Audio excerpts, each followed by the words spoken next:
ease. So listen to what Ali ibn Abi Talib did. He went out to the market to sell his armor. So Uthman ibn Affan, who was married to the other daughter of Muhammad sallallahu alayhi wasallam. So these are now brothers-in-law, right? So he says, oh Ali, what are you doing? He says, I am here to sell my dir', to sell my armor, because I am about to marry the daughter of Muhammad sallallahu alayhi wasallam, Fatima. Uthman was so happy. He said, can I pay you for it? What do you want? He says, I want 400 dirhams. He says, okay, no problem. Here is the 400. May Allah subhanahu wa ta'ala grant us ease.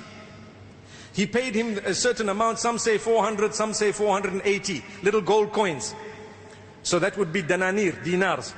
So what happened is, he paid him the amount, and when he took the armor, and Ali ibn Abi Talib radiallahu anhu took the amount, Uthman ibn Affan calls him back and says, oh Ali, this is a gift from me to you. Here is an armor. You can have this. Subhanallah.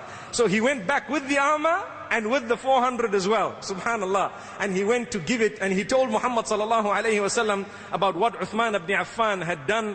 And Muhammad sallallahu alayhi wasallam was so delighted and so happy. Imagine, these were now family members related to one another. They had big hearts. May Allah grant us ease. Today,